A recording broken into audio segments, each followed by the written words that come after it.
The highlights. Lagos State Government embarks on assessment tour ahead commencement of e-collab system for Lekki-Ekpe corridor. Federal government restates commitments to clear backlog of pension payment.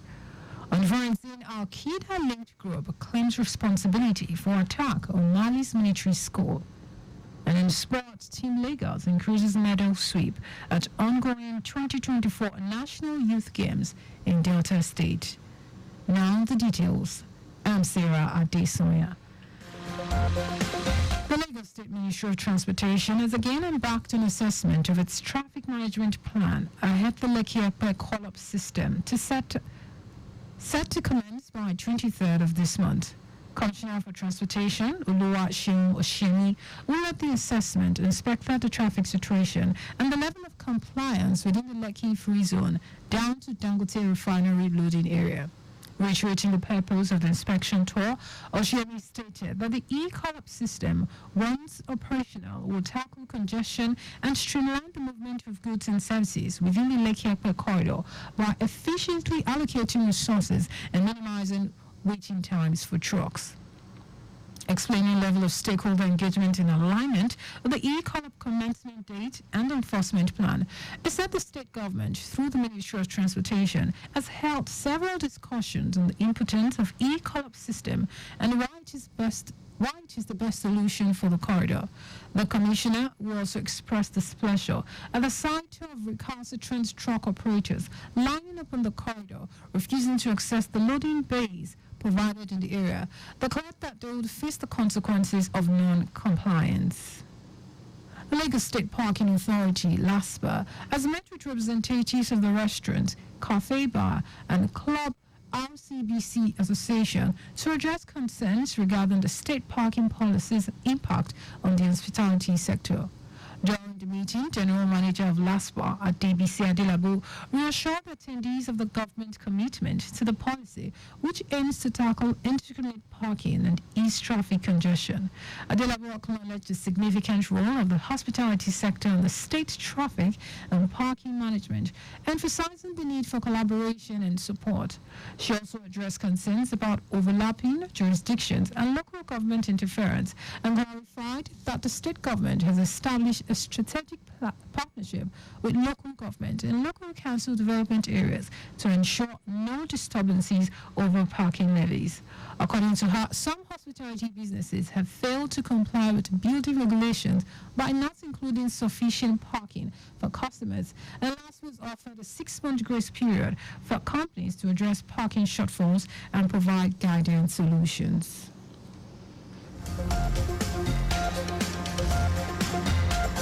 The Lagos State House of Assembly has described the murder of Prince Kazeem Ademola Akinloye, third son of the Ojumo Ajiro land, Oba Tijani Akinloye, as one too many. The House urged Governor Babajide Sanwo-Olu and the Inspector General of Police, Kayode Egbetokun, to urgently commence investigation into the incident with the goal of ensuring justice for the bereaved family. The House, which observed a minute's silence in honor of the deceased, also resolved to send a letter of condolence to the Ojumo royal family. Ademola was shot and stabbed to death on August 26 along Chevron Drive, Lekki area of Lagos. Raising the issue on the matters of urgent public importance, the majority leader of the House, Noheem Adams, called the attention of his colleagues to the reported gruesome murder of Prince Akinloye. Adams urged the House to call for a thorough investigation into the incident.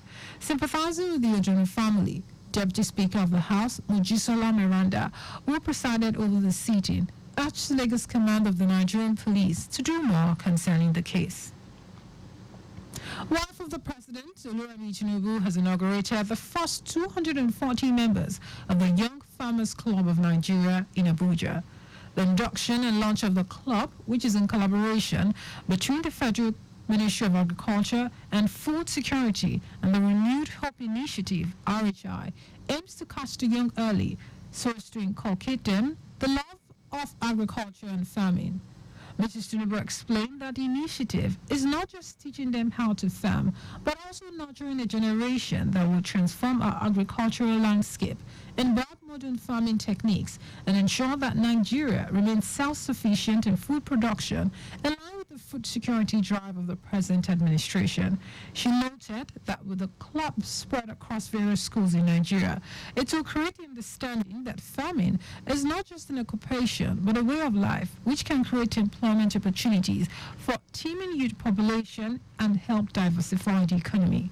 Earlier in his remarks, the Minister of Agriculture and Food Security, Abubakar Kyari, noted that this initiative will enhance the interest of young in agriculture as a career.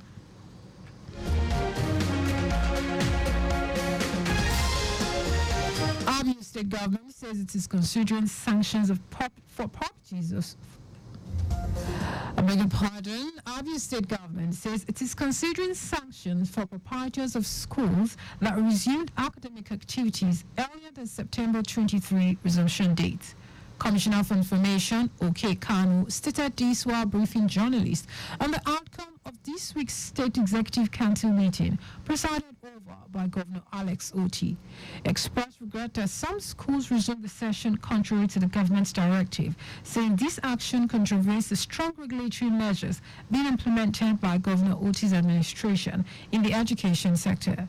Kanu maintained that the Ministry of Education will conduct investigations to identify the schools that violated the directive regarding the resumption date for new academic year.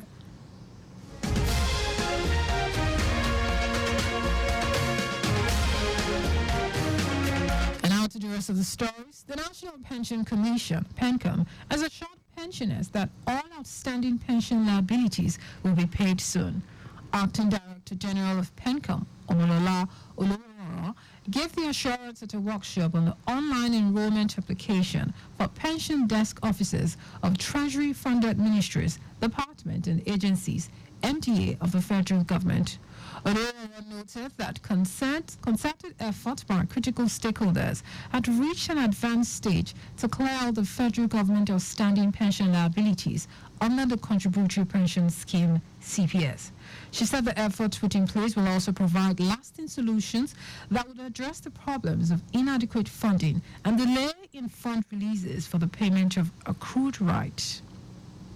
Media practitioners have been described as molders of thought and opinions of citizens in any society, hence must be uphold the truth in good conscience and promote constructive engagement instead of blind criticism. This call was made during the second annual Media Roundtable organized by Pan Atlantic University with the theme Beyond Critique, the Importance of Constructive Media Engagement and Governance and Nation Building.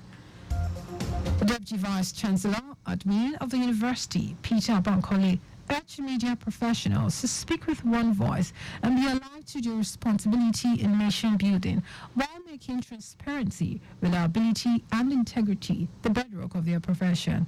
Earlier, a panel of discussion consisting of media figures, academia, and public analysts emphasized the challenges journalists face, noting that journalism requires not only identifying as a journalist, but also demonstrating commitment, dedication, and sacrifice. The panel highlighted the necessity of a free press for a functioning democracy, while arguing against restrictions on the press freedom, saying while cultural, religious, and ethnic considerations exist, they should not lead to censorship or gagging of the media. It also called for the mentoring of the next generation of media professionals, while underscoring the need to cultivate ethical values in upcoming journalists.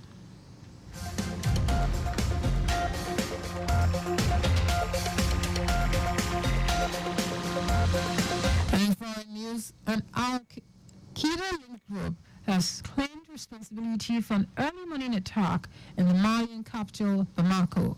Authorities said armed men targeted a military training school and other areas in the city, blaming a group of terrorists for the assault.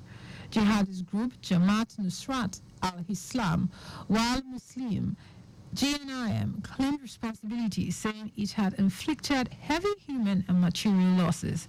The attack was the first of its kind in years to hit Bamako. JNIM is considered to be one of the most active militant groups in the wider Sahel region, having staged numerous attacks in Mali, Burkina Faso, and Niger Republic. And in the sport, Team Lagos has continued to soar in the 2024 National Youth Games, taking place in Delta State, with the state athletes making an impressive sweep of medals. David Akinade, the final odds by lauding a gold medal for Team Lagos in a shot put event where he threw 7.74 in the event, defeating his counterpart from Delta and Edo State. The trial of Fashola Abiodun Akinwo, Oladeji, and Soyu Simbiad also recorded 4 medals in their event. Abiodun won a silver medal in 100 meters boys, while Simbiad settled for a bronze, and Olajide scooped 2 gold medals in the 100 and 200 meters. In boxing, Lagos fought pugilists Agbola Oyindamola, Bello Alamide, Lawal Yakubu, Sofiat, and Balarawa Michael progressed to the finals in their different weight categories. Similarly, the Lagos girls basketball team has set up a final battle against the host, Delta, while the Lagos hockey team is set for a Southwest Derby, seeking qualification for the final and the semi-final clash with Osun State.